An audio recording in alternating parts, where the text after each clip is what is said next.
弟兄姊妹平安，今天是2024年的9月17号。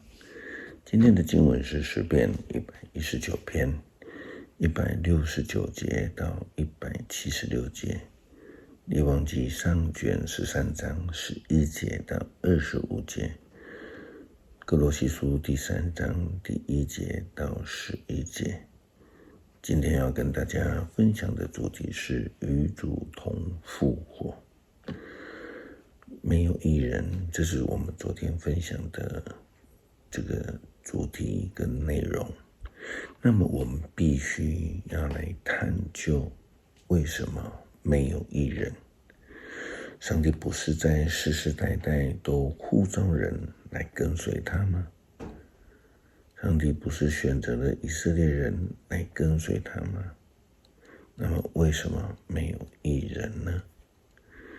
根据上帝所设立的大卫王朝，上帝是说要让他的后代永远当王，但是却没有。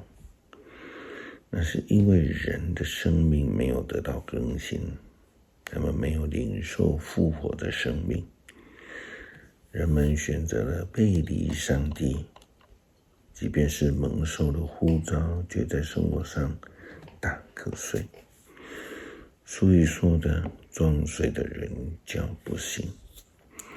前些时候总会办了同工的培训，有同工花了教会以及总会的补助，但是却躲在房间里面睡觉不眠。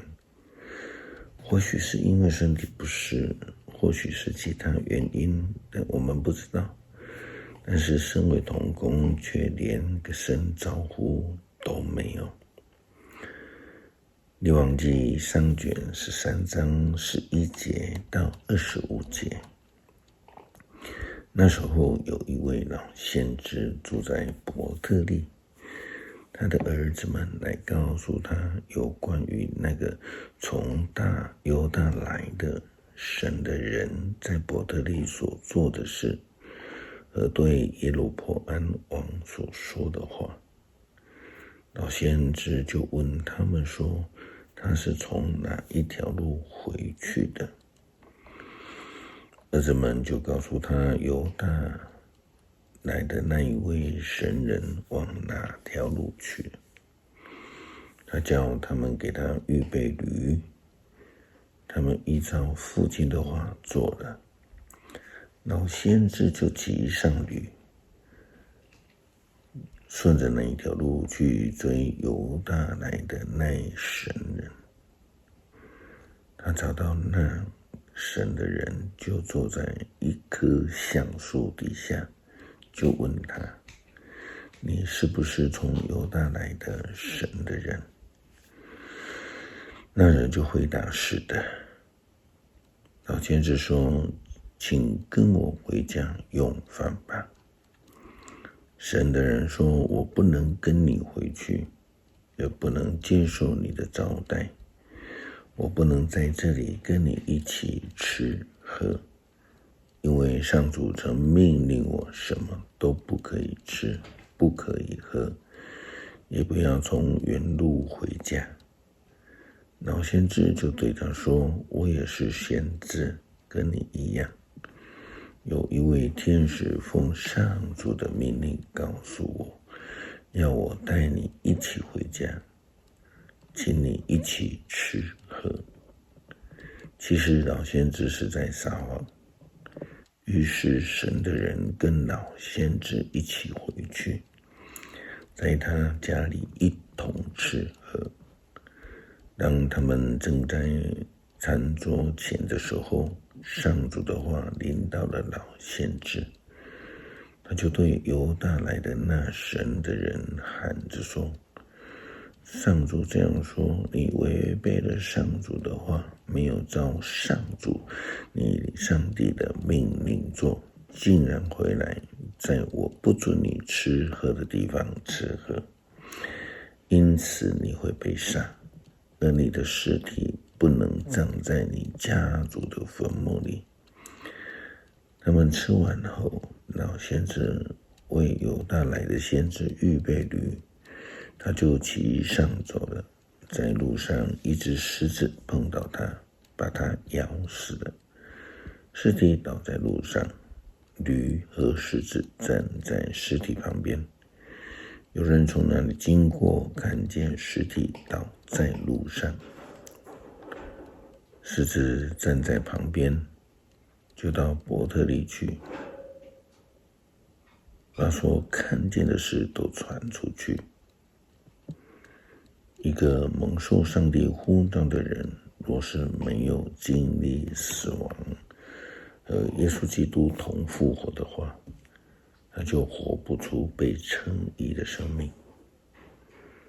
正如同出埃及的以色列人，也如同历代违背上帝旨意的诸王一样，他们所追求的都是自己的喜好，满足自己的欲望，甚至于利用公务之便图自己的利益。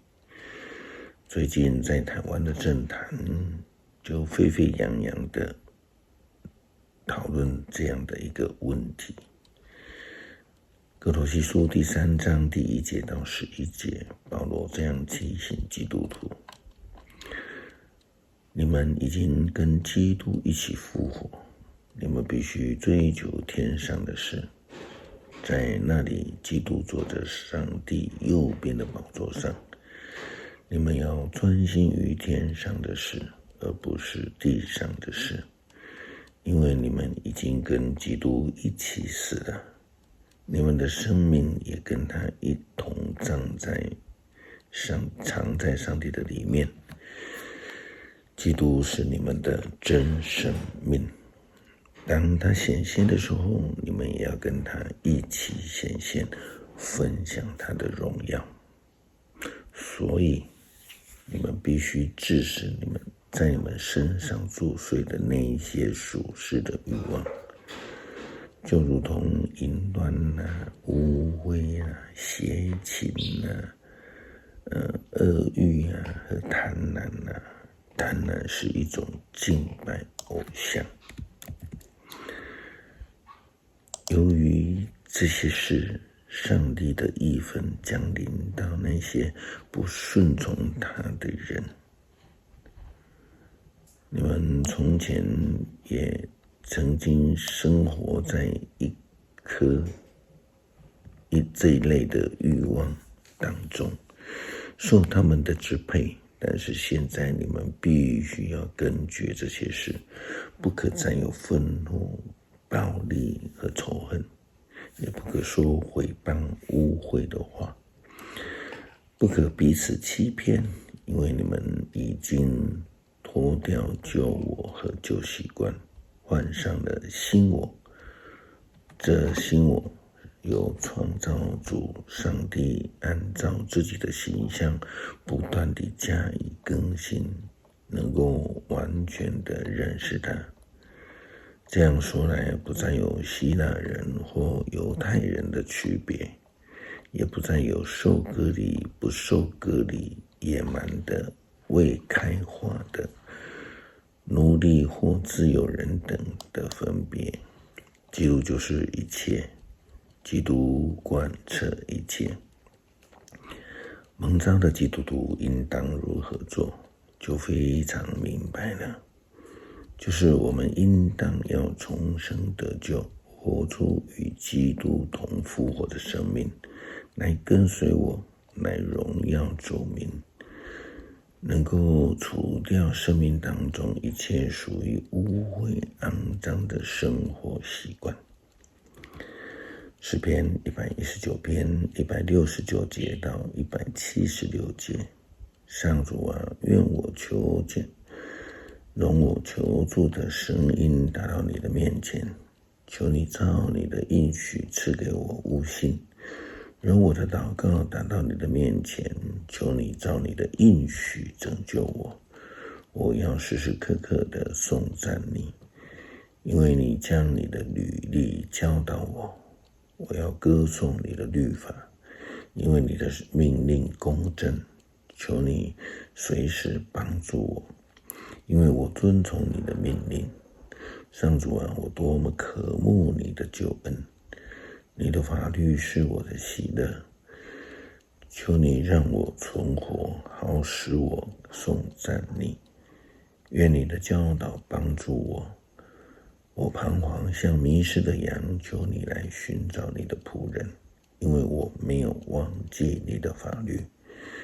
蒙恩得着是上帝赐给我们的恩典，因为这样就得到了基督所赐下的救恩。恳求上帝帮助我们成为一位与主同复活、生命被改变的基督徒。感谢祷告，奉主耶稣基督圣名求，阿们。